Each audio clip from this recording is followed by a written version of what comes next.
E aí pessoal, nesse vídeo eu vou explicar como funciona o gráfico FillBetween do Matplotlib. Aqui já de início eu já tenho o gráfico na minha direita para poder explicar para vocês o código, que é um pouquinho mais complicado nesse gráfico. Então aqui nós temos três variáveis, o x, o up e o bottom. O x são os pontos no eixo x que vão ter um valor. O up seria o valor y para cada ponto e o bottom também seria um valor y, seria um segundo valor y aí no caso. Então vamos ver o primeiro exemplo aqui, onde x igual a 0, up igual a 2 e bottom igual a 1. Então aqui no primeiro ponto do nosso gráfico, no 0, que seria o x igual a 0, nós vemos aqui que tem a parte superior do FillBetween como 2 e a parte inferior como 1. E é assim, basicamente, que o gráfico se comporta.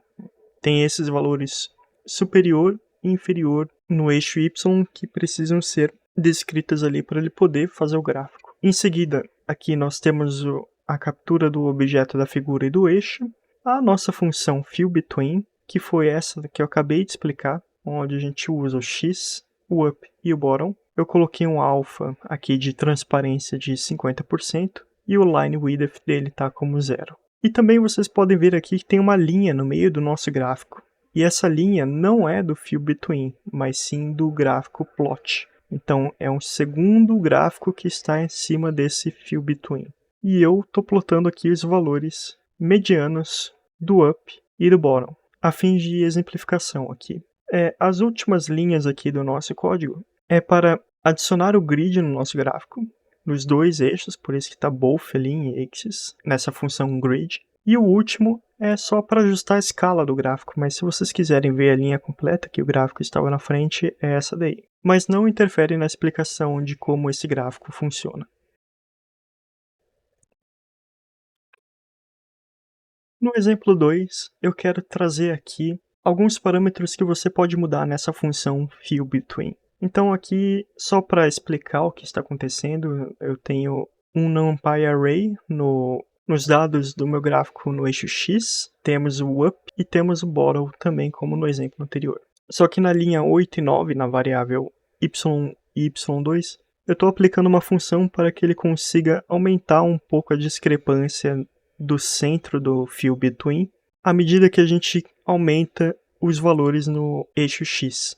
Isso é importante para quando você quer fazer com que uma previsão, por exemplo, uma previsão de demanda, siga um comportamento específico. E você pode aqui determinar um comportamento específico que você queira, ou um comportamento específico que você está prevendo. A fim de exemplo, eu estou trazendo como na linha 8 e 9 aqui do nosso código. Novamente, nós chamamos os objetos figura e eixo dos subplots, na linha 11. E na linha 13 nós temos o nosso FillBetween, que seria esse azul que eu deixei com 30% de transparência. Um segundo parâmetro que você pode mudar na função FillBetween é esse parâmetro step. Aqui eu trouxe o step como mid, para a gente conseguir entender o que ele faz. Então esse parâmetro novo, ele em vez de criar uma linha reta entre um ponto e outro, no up e no bottom do nosso FillBetween, ele traz como se fosse uma escada aqui.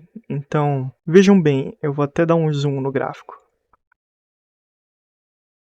No nosso ponto central aqui, a gente consegue ver que tem uma interseção entre o FillBetween azul claro e esse FillBetween laranja. E essa interseção é exatamente o ponto que a gente está querendo ter como referência aqui. Então, mid significa middle, que seria o meio da nossa escada aí no gráfico, que seria o step. Então, se eu quero que o gráfico não tenha uma aparência linear, mas sim uma aparência de escada, eu posso usar esse parâmetro step como mid ou como pré ou post, que seria a mesma ideia aqui, só que o gráfico agora teria a escada deslocada para a esquerda ou deslocada para a direita. Eu vou colocar esse exemplo de deslocada como post, só para a gente ter uma ideia de como isso interfere aqui no desenho do nosso gráfico.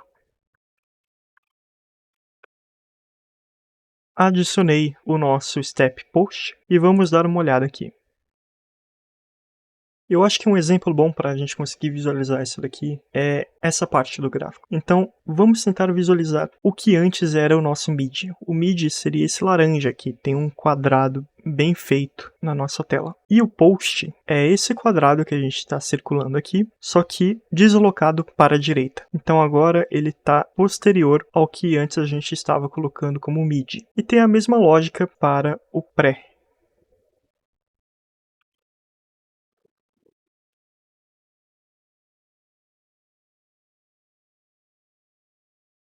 Que agora, como está sendo desenhado antes, ele agora, o pré é o laranja e o mid é o nosso verde, mais claro aqui no cursor do mouse, porque o pré está sendo chamado primeiro no nosso gráfico, então ele está sendo desenhado primeiro. Então vamos olhar para o que antes era o mid, que é essa parte aqui do gráfico.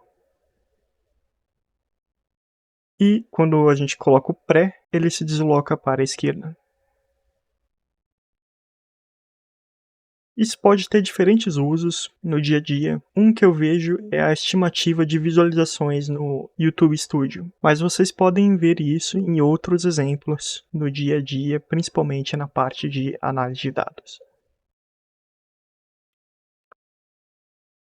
E aqui um outro exemplo. Se vocês quiserem fazer esse gráfico como um fill between que consegue mostrar áreas onde existe uma estimativa de acontecer até 30% ou até 60% ou 100% da estimativa, você pode plotar vários gráficos fill between um em cima do outro. Aqui, nesse caso, eu estou plotando na linha 17, 18 e 19, 3 gráficos fill between. O primeiro é o azul, que seria esse núcleo do nosso gráfico, essa parte mais escura, é um vermelho escuro, porque ele está com transparências uma em cima da outra, então fica meio que um roxo, que poderia ser um range ali de 30% da previsão que alguém esteja fazendo. Depois eu tenho a linha 18, que seria esse roxo mais esverdeado aqui no meio, que poderia ser de 30% a 60% da previsão. E eu tenho a linha 19, que seria esse vermelho claro, onde ele pode falar até onde é 100% da previsão que está calculada a acontecer. E aqui não tem muito segredo com relação aos exemplos anteriores do nosso gráfico. É basicamente a mesma coisa que a gente já viu nos outros exemplos. Um exemplo extra aqui que eu estou trazendo é esse exemplo 4, que o fill between ele está parametrizado por duas funções, que seria essas funções da linha 6 e 7. Então essa linha 6 e 7, que está plotando aqui esse crescimento no gráfico, poderia ser no dia a dia real de um analista de dados, o acompanhamento do crescimento de um investimento exponencialmente. Então aqui poderia ser em 2 anos, em 4 anos, 6 anos e 8 anos, o crescimento desse investimento. E para esse vídeo era isso. Se vocês gostaram, por favor deixem seu like. Muito obrigado e até mais.